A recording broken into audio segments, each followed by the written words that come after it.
नमस्कार मुलांनो, आपण शिकत आहोत इयत्ता 6वी विषय गणित आणि गणितामधील आपला जो लेसन असणार आहे तो लेसन असणार आहे आपला 10वा समीकरणे हा लेसन जो आहे तो आज आपण इथे शिकणार आहोत। चला तर मग आपण सुरुवात करूयात। बघा मुलांना, समीकरणामध्ये आपण काय शिकणार आहोत तर समीकरणाची उकल कशी करायची, चल कसं आहे किंवा समीकरण कसं तयार करायचं ते आपण इथे शिकणार आहोत। काय शिकणार आहोत पहा मुलांना, या पाठात आपण समीकरण, चल, उकल या संकल्पनाचा अभ्यास देखील करणार आहोत आणि काही समीकरणे जे आहेत ते आपण सोडवणार देखील आहोत। चला तर मग मुलांनो, आपण चल, उकल आणि समीकरण सोडवण्याचा काय करूया, प्रयत्न करूया।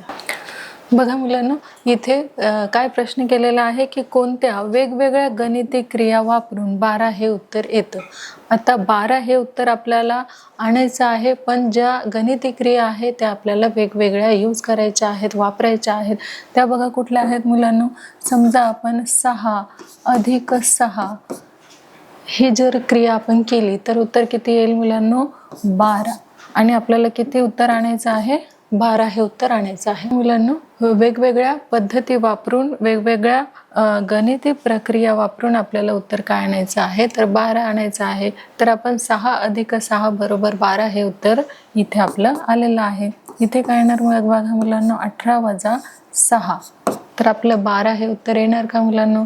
पहा बघ, 18 मधून आपल्याला काय करायचं आहे तर 6 हे मायनस करायचे आहे। किती उत्तर येणार आहे आपलं, 12 हे उत्तर येणार आहे। आणखी कुठली गणिती प्रक्रिया आहे ज्यामधून आपण जर क्रिया केली, गणिती क्रिया केली तर आपलं जे उत्तर आहे ते 12 येणार आहे।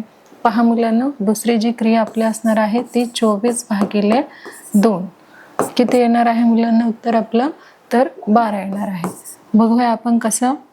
बघा, 24/2 दोनाने आपल्याला काय करायचं आहे, 24ला भागायचं आहे। बघा, बे 1 बे, दोनातून 2 गेले 0 आणि बे 2 4।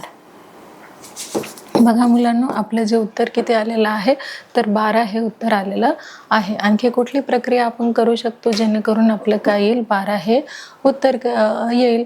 बघा, बेच्या पाढ्यामध्ये कितव्या स्थानी 12 आहे तर बेसक 12 किंवा साइन 2 12। तर अशा ह्या चारही गणिती क्रिया करून आपल्याला उत्तर काय मिळत आहे मुलांनो, तर दिलेलं 12 उत्तर हे मिळत आहे। बघूया पुढील प्रमाणे। बघा मुलांनो, 12 हे आपलं वेगवेगळ्या गणिती क्रिया करून आपल्याला 12 हे उत्तर काय करायचं आहे तर मिळवायचं आहे। बघा, इथे 6 अधिक 6 किती होतं मुलांनो, तर 6 अधिक 6 होतात 12। किती होतात मुलांनो, तर 12। इथे उत्तर आपलं 12 आलेलं आहे। त्यामधून साइन 2 किती मुलांनो, तर 12। ही गणिती क्रिया करून देखील आपलं उत्तर काय आलेलं आहे मुलांनो, तर 12 हे आलेलं आहे। नंतर बघा मुलांनो, 15 मधून जर 3 आपण मायनस केले तर उत्तर किती येणार आहे आपलं, तर 12 येणार आहे। म्हणजे ह्या गणिती क्रियाद्वारे देखील आपलं काय आलेलं आहे, 12 हे उत्तर आलेलं आहे। आणि 24ला जर 2 ने आपण भागितलं तर किती उत्तर येणार आहे मुलांना, तर 12 हे उत्तर येणार आहे। म्हणजेच बघा मुलांना, इथे आपल्याला काय समीकरण मिळत आहे, बघा 6 अधिक 6 इक्वल म्हणजेच बरोबरचं साइन देऊन आपल्याला काय लिहायचं आहे, 15 वजा 3। हे काय झालं मुलांना आपलं, हे झालं आपलं समीकरण। काय झालेलं आहे मुलांना, हे आपण बनवलेलं आहे इथे एक समीकरण। तसेच आपलं दुसरं समीकरण काय आहे मुलांना, बघा 24/2 बरोबर 6 गुणिले 2। हे देखील आपलं इथे एक समीकरण तयार झालेलं आहे। काय मुलांनो, इथे देखील आपलं काय झालेलं आहे तर एक समीकरण तयार झालेलं आहे। तर अशा पद्धतीने आपण काय तयार करू शकतो, वेगवेगळ्या गणिती क्रिया वापरून आपण असे समीकरण बनवू शकतो, तयार करू शकतो। पुढे बघूया। बघा मुलांना, मगाशी सांगितल्याप्रमाणे 6 अधिक 6 बरोबर 15 वजा 3 हे काय झालं मुलांना आपलं, हे एक समीकरण झालं। त्यानंतर 6 गुणिले 2 बरोबर 24 अधिक 24/2 हे देखील आपल्याला समीकरण मांडता येतं।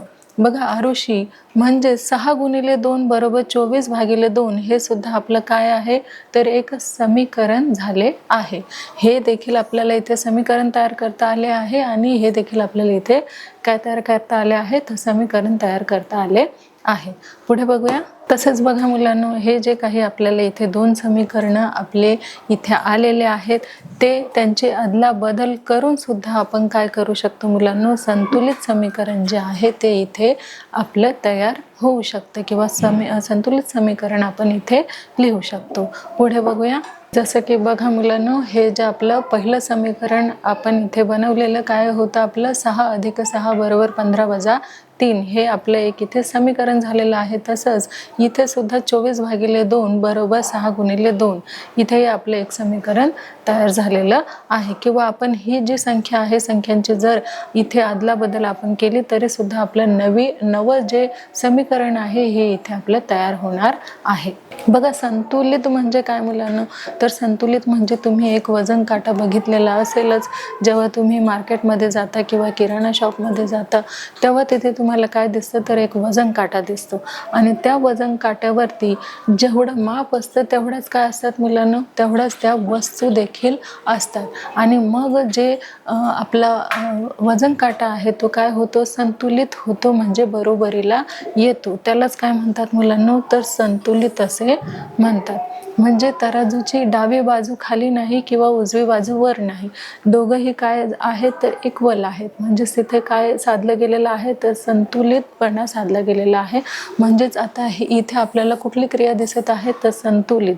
आता वजन काटा कसा आहे तर संतुलित आहे. बघा मुलांनो, इथे हा जो वजन काटा दिसत आहे ज्याच्या डावी बाजू आणि उजवी बाजू ही जे आहे ते इक्वल आपल्याला इथे दिसत आहे. म्हणजेच याला देखील काय म्हणतात मुलांनो, तर संतुलित वजन काटा हा देखील काय आहे, समीकरणासारखाच असतो. कसा असतो मुलांनो, समीकरणासारखा असतो. का बरं समीकरणासारखा असतो, जसं आपण मागे एक उदाहरण घेऊन बघितलं होतं की 12 ही जी संख्या आहे ती कुठली गणिती क्रिया केल्याने 12 हे येणार आहे तर आपण ती करून दाखवलेली होती. म्हणजेच आपलं प्रत्येक गणिती क्रियामध्ये 12 हे काय आलेलं, उत्तर आलेलं. तसेच हा जो वजन काटा आहे तिथे देखील जर प्रत्येक पारड्यामध्ये जर सारखे वजन असेल तर काय होईल मुलांना, इक्वॅलिटी येईल. म्हणजे समानतेमध्ये हा वजन काटा येणार आहे. त्यालाच आपण काय म्हणणार आहोत मुलांनो, तर त्यालाच संतुलित वजन काटा हा समीकरणासारखा आहे असे म्हणता येणार आहे. बघा मुलांनो, इथे आपल्याला एक एक्झाम्पल आहे आणि हे एक्झाम्पल आपल्याला सॉल्व करायचं आहे. ते बघा आपल्याला कसं सॉल्व करता येईल. बघा इथे या घरापासून तर शाळेचं अंतर इथे किती दिलेलं आहे मुलांना, तर 300 मीटर दिलेलं आहे. कुठपासून तर घरापासून शाळेपर्यंतचं जे अंतर आहे ते 300 मीटर आहे किंवा शाळेपासून घराचं अंतर जे आहे ते 300 मीटर आहे. पण मध्येच काय आहे मुलांना, तर एक दुकान आहे, एक शॉप आहे. तर घरापासून त्याचे अंतर जे आहे ते किती आहे मुलांना, 190 मीटर आहे. किती आहे, घरापासून दुकानापर्यंत किंवा दुकानापासून घरापर्यंत जे काही शॉपचं अंतर आहे ते किती आहे मुलांना, तर ते आहे 190 मीटर. तर आपल्याला इथे असं काढायचं आहे की जे दुकान आहे त्या दुकानापासून शाळेपर्यंतचं अंतर किती आहे, याचं उत्तर आपल्याला इथे काढायचं आहे. तर बघा मुलांनो, दुकानापासून ते शाळेपर्यंत किंवा शाळेपासून दुकानापर्यंतचं अंतर आपल्याला माहिती नाही आहे, म्हणून आपण ते काय म्हणणार आहोत तर x म्हणणार आहोत. काय म्हणणार आहोत मुलांनो, तर x म्हणणार आहोत. बघा आपल्याला घरापासून ते शाळेपर्यंतचं अंतर किती दिलेलं आहे मुलांना, तर 300 मीटर दिलेलं आहे. म्हणून आपण इथे काय लिहिणार आहोत, 300 मीटर लिहिणार आहोत. आणि वजा काय करणार आहोत मुलांना, तर घरापासून दुकानाचे जे अंतर आहे किती दिलेलं आहे आपल्याला, 190 दिलेलं आहे. म्हणून 190 आपण 300 मधून काय करणार आहोत तर वजा करणार आहोत. बघा मुलांना, 300 मधून आपल्याला काय करायचं आहे तर 190 वजा करायचं आहे. बघा शून्यामधून 0 गेलं 0, शून्यामधून 9 जात नाही म्हणून आपण काय केलं, 3ला 1 मागितला. मग इथे किती झाले तर 10 झाले. आणि 10 मधून 9 गेले तर किती राहतात मुलांना, तर 1 राहतात. आणि इथे 1 शून्याला दिल्यामुळे इथे किती राहतात मुलांना, 2 राहतात. आणि मग 2मधून 1 गेला तर किती राहतं मुलांना, तर 1 राहतो. म्हणजेच आपल्याला उत्तर किती मिळालेलं आहे तर 110 मीटर मिळालेलं आहे. मग इथे आपलं उत्तर काय येणार मुलांना, तर 110 मीटर येईल. म्हणजेच दुकान आणि शाळा यांच्यामध्ये किती अंतर आहे मुलांनो? तर 110 मीटर एवढं अंतर आहे. पुढे बघूया. बघा आता आपल्याला जे काही एक्झाम्पल दिलं होतं, शाळा, दुकान आणि घर यामधलं जे अंतर आहे ते आपण रेषेच्या आधारे देखील इथे काय केलेलं आहे तर सॉल्व करण्याचा प्रयत्न केलेला आहे. बघूया आपलं उत्तर बरोबर आहे की नाही. बघा मुलांनो, ह्या रेषेवरती काय दाखवलेलं आहे तर शाळा, दुकान, घर किंवा घर, शाळा, दुकान ह्या रेषेवरती आपल्याला दाखवलेलं आहे. आपल्याला घर ते शाळा याचं अंतर आपल्याला माहिती आहे किती आहे मुलांनो, तर ते 300 आहे. आणि घर ते दुकान याचं अंतर देखील आपल्याला माहिती आहे किती आहे मुलांना, तो तर 190 मीटर आहे. तर आपल्याला इथे काय करायचं आहे मुलांना, दुकान आणि शाळा याचं अंतर आपल्याला माहीत नसल्यामुळे आपल्याला काय मानायचं आहे तर x मानायचं आहे. नंतर बघा मुलांना, x अधिक 190 बरोबर 300. येथे x ची किंमत किती येईल, दोन्ही बाजूतून 190 वजा करूया. आता आपल्याला काय करायचं आहे तर दोन्ही बाजूतून 190 जे आहे ते आपल्याला वजा करायचे आहे. बघा मुलांना, इथे आपण x घेतलेला आहे, x अधिक 190 आपण इथे घेतलेले आहे, वजा 190 बरोबर हे जे आपल्याला माप दिलेलं आहे 300 वजा 190. तर बघा मुलांना, x अधिक 0 येईल आणि 300 मधून जर 190 आपण वजा केलं तर आपलं उत्तर काय येणार आहे तर 110 येणार आहे. म्हणजेच x बरोबर आपलं उत्तर काय आलेलं आहे मुलांना तर 110 हे उत्तर आलेलं आहे. बघा, यावरून x ची किंमत किंवा दुकान, शाळा यातील जे अंतर आहे ते आपल्याला किती मिळणार आहे इथे तर ते आपल्याला मिळणार आहे 110. पुढे बघूया. बघा मुलांना, आपलं जे उत्तर आलेलं आहे ते 110 हे उत्तर आपलं बरोबर इथे आलेलं आहे. तर बघा मुलांना, शाळा आणि दुकान यांच्यामध्ये 110 एवढं काय असणार आहे, 110 मीटर एवढं अंतर असणार आहे. आणि दुकान ते घर यांच्यामध्ये 190 मीटर एवढं अंतर असणार आहे. बघा मुलांना, समीकरणाची कधी कधी एखाद्या संख्येसाठी अक्षर वापरले जाते. समजा आपण इथे बघितलं होतं की आपल्याला दुकान आणि शाळा यांच्यामधलं अंतर माहिती नव्हतं, म्हणून आपण ते काय मानलेलं मुलांना तर x हे मांडलं होतं. नंतर समीकरण संतुलित राहील अशी त्या अक्षराची किंमत शोधायची असते. अशा अक्षराला काय म्हणतात मुलांना, चल असे म्हणतात. आपल्याला काय शोधायचं आहे तर किंमत शोधायची आहे. काय मुलांना, समीकरण हे कसं राहावं, संतुलित राहावं यासाठी आपल्याला काय करायचं आहे तर चल हे आपल्याला शोधायचं आहे. बघा, समीकरण संतुलित राहील अशी त्या अक्षराची किंमत शोधायची असते. अशा अक्षराला काय म्हणतात मुलांना तर चल असे म्हणतात. नंतर बघा, चलाच्या ज्या किमतीने समीकरण संतुलित राहते त्या किमतीला काय म्हणतात तर उकल असे म्हणतात. म्हणजेच आपण इथे काय केलेलं आहे की आपल्याला जे अंतर माहिती आहे त्या अंतराचे काय केलेले आहे तर उकल करून आपल्याला काय मिळालेलं आहे तर 110 मीटर ह्या उत्तर आपल्याला मिळालेलं आहे. त्याला काय म्हणतात मुलांना तर उकल असे म्हणतात. नंतर बघा, समीकरण सोडवणे म्हणजे समीकरणातील चलाची किंमत काढणे म्हणजेच त्याचे उकल शोधणे होय. बघा मुलांना, समीकरण सोडवणे म्हणजे समीकरणातील चलांची किंमत काढणे म्हणजेच काय तर त्याची उकल शोधणे होय. जसं आपण इथे हे उदाहरण काय केलेलं आहे सोडवून दाखवलेलं आहे. म्हणजे इथे आपल्याला काय मिळालेलं आहे मुलांना तर एक समीकरण मिळालेलं आहे. आता मुलांनो, इथे आपल्याला एक वजन काटा दिलेला आहे आणि एका डाव्या साईडला एक पेरू ठेवलेला आहे आणि उजव्या साईडला बोरं ठेवलेले आहे. तर त्या पेरूचं वजन जे आहे, किती बोरं ठेवल्यानंतर जो वजन काटा आहे तो संतुलित येणार आहे, इथे ते आपल्याला काढायचं आहे की किती बोरे इथे ठेवल्यानंतर हा जो पेरू आहे त्याचं तेवढं वजन होईल आणि आपला जो वजन काटा आहे तो संतुलित राहील म्हणजेच इक्वल राहील. बघा मुलांनो, इथे वजन काटा जो आहे तो संतुलित राहिलेला आहे.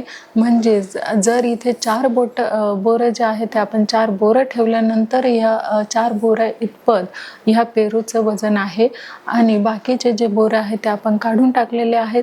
म्हणजेच एका पेरूचं वजन किती आहे तर 4 बोरांनी एवढं आपल्याला एका पेरूचं वजन दिसून येत आहे. आता इथे काय झालेलं आहे मुलांना, संतुलन हे साधलं गेलेलं आहे. बघा मुलांनो, इथे काय सांगितलेलं आहे, जर पहिलं समीकरण जे आहे जर ते संतुलित असेल तर अशा क्रियेतून मिळणारे जे नवे समीकरण असते ते देखील कसं असतं तर संतुलित असतं. जर आपण वेगवेगळ्या चित्राच्या माध्यमातून किंवा आपण वेगवेगळ्या उदाहरणाच्या माध्यमातून आपण समीकरण काढायचे ठरवले तर काय होतं मुलांना, अखेर समीकरण हे कसं होत जातं तर सोपे होत जातं आणि चलाची किंमत म्हणजेच समीकरणाची जी उकल आहे ती काढणं देखील आपल्याला कसं होतं, सोपं होतं. बघा मुलांना, आपल्याला एक इथे समीकरण दिलेलं आहे. काय दिलेलं आहे तर x + 3 = 7 हे आपल्याला समीकरण दिलेलं आहे. तर आपल्याला काय करायचं आहे, 3 ह्या 3 जे आहे ते दोन्ही बाजूतून आपल्याला वजा करायचं आहे. म्हणजेच x + 3 - 3 = 7 मधून सुद्धा आपल्याला काय करायचे आहे तर 3 आपल्याला वजा करायचे आहेत. तर बघा मुलांना, पुढे काय येणार आहे, x बरोबर किती मुलांना, तर 3तून 3 गेले किती उरणार आहे तर 0 उरणार आहेत. बरोबर किती मुलांना, तर 7तून 3 गेले काय येणार आहे तर 4. 4 हे जे आहे आपलं काय येणार आहे, x बरोबर 4 हे समीकरण आपलं येणार आहे. बघूया आपलं उत्तर बरोबर आलेलं आहे की नाही. बघा मुलांना, आपल्याला समीकरण दिलेलं होतं x + 3 = 7. तर आपल्याला काय करायचं आहे, दोन्ही बाजूतून 3 हे जे आहे ते वजा करायचे आहेत. बघा, म्हणून x + 3 - 3 = 7 - 3. आता बघा, x + 3तून 3 गेले इथे आपल्याला 0 मिळाला आणि 7तून 3 गेले किती मिळाला मुलांना, तर 4 मिळाला. म्हणजे x बरोबर किती आहे तर 4 आहे. बघा, दोन्ही बाजूतून आपण काय केलेलं आहे, 3 हे वजा केलेले आहे आणि आपलं उत्तर जे आहे आपल्याला काय मिळालेलं आहे, x बरोबर 4 हे मिळालेलं आहे. बघा, त्यामुळे चलाची किंमत मिळते म्हणजे समीकरणाची इथे काय केलेले आहे आपण, त्या समीकरणाची इथे आपण उकल केलेली आहे. पुढे बघूया. बघा मुलांना, इथे आपल्याला एक उदाहरण दिलेलं आहे. तर ते काय उदाहरण आहे ते आपण बघूया. बघा, दिलजीतचे 4 वर्षापूर्वीचे वय 8 वर्षे होते. यावरून त्याचे आजचे वय आपल्याला काढायचे आहे. तर आजचे वय आपण किती मांडणार आहोत मुलांना, तर x हे आजचे वय आपण त्याचे मांडणार आहोत, वजा 4 अधिक काय मुलांना, तर हे 8. आता आपल्याला काय करायचं आहे की 4 हे दोन्ही बाजूमध्ये आपल्याला ॲड करायचे आहेत, मिळवायचे आहेत. म्हणून बघा मुलांना, म्हणून x - 4 अधिक 4 = 8 अधिक 4. ठीक आहे मुलांना. नंतर बघा, x - 0 बरोबर 8 आणि 4 किती मुलांना, तर 12. आणि x बरोबर आपल्याला उत्तर काय मिळालेलं आहे तर x बरोबर 12 हे समीकरण आपल्याला इथे मिळालेलं आहे. बघूया आपलं उत्तर बरोबर आहे की नाही. बघा मुलांना, दिलेलं उदाहरण आपल्याला काय होतं की दिलजीतचे 4 वर्षापूर्वीचे वय 8 वर्षे होते. यावरून त्याचे आजचे वय आपल्याला काढायचे आहे. तर दिलजीतचे जे आजचे वय आहे ते आपल्याला x मानायचे आहे किंवा a जरी मांडलं तरी इथे चालणार आहे. तर इथे आपल्याला a हे जे वय आहे मुलांना ते इथे आपण काय मानलेलं आहे, a हे जे आहे ते आपण दिलजीतचे वय इथे मांडलेलं आहे. म्हणून a - 4 बरोबर किती मुलांना, तर 8. आपल्याला 4 देखील ह्या दोन्ही समीकरणामध्ये काय करायचं आहे, ॲड करायचं आहे, मिळवायचं आहे. म्हणून a - 4 अधिक 4 बरोबर 8 अधिक 4. त्यानंतर बघा मुलांना, a अधिक 0 बरोबर किती मुलांना, 8 आणि 4 12. बरोबर a बरोबर आपलं काय आलेलं आहे मुलांना, तर a बरोबर आपलं 12 आलेलं आहे. तर दिलजीतचे आजचे वय किती आहे मुलांना, तर दिलजीतचे आजचे वय आपलं 12 हे असणार आहे.